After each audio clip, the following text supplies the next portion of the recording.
Today we're going to be taking apart and tearing down the Galaxy S7 Active. This is the exact same phone that I did my durability test on, and the same phone that we verified whether the screen was plastic or glass. That's why it's all cracked up right now. I'm going to turn the phone off. Remember that the top layer of the screen is plastic. We are going to use heat to soften the adhesive between the screen and the frame of the phone in order to remove it. So make sure not to get your heat gun too close to the screen because it'll melt. And if you're only doing a battery replacement and you want to reuse the screen, it's very important to not damage it. So I'm taking a heat gun. You can also use your mother's hairdryer if it gets hot enough, and I'm heating up the screen until it's too hot to touch.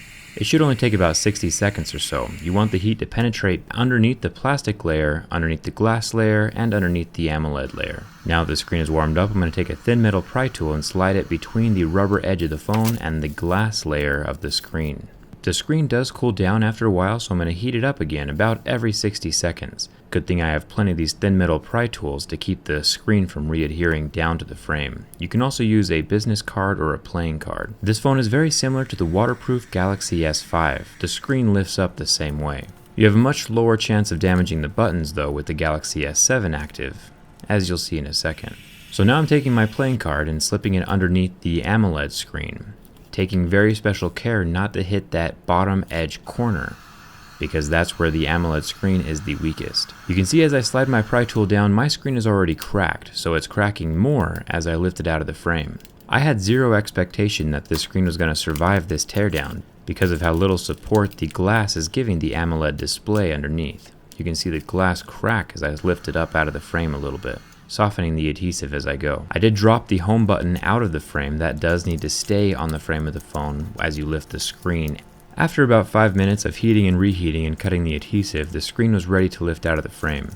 Take very special care not to damage the top end of the screen because that's where the ribbon cables are located that give signal to the screen. So if you damage those, you're just out of luck. There's a little plastic tab holding down the screen ribbon connector. I'm going to pop that out. Remember that the phone is off at this point. That's very, very important.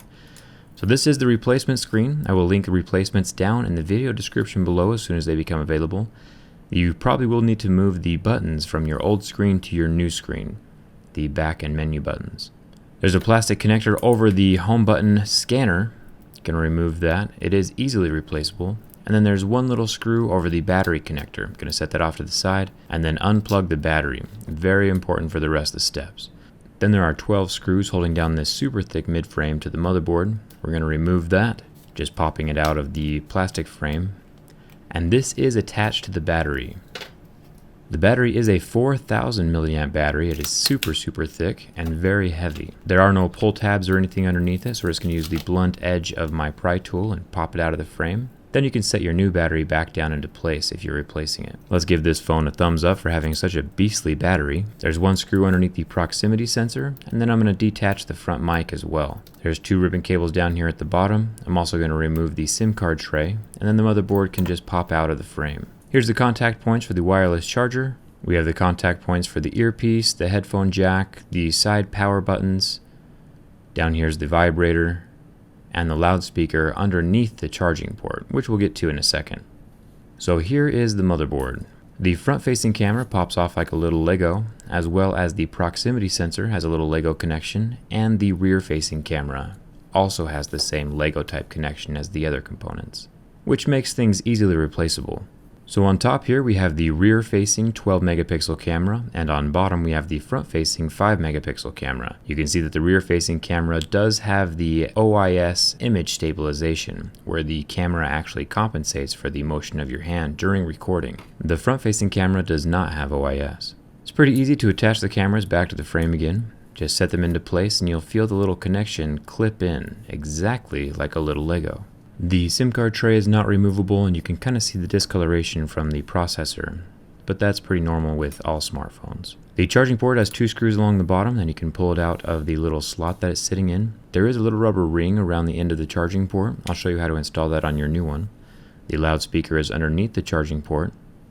So here is the charging port. It also has the back button and menu buttons built into the charging port. So if one of those buttons are messed up, you'll need to replace the charging port to fix it. It has a built-in microphone, and then the micro USB charging port has a little rubber ring around the end of it, and that helps with waterproofing as it rests against the edge of the plastic frame.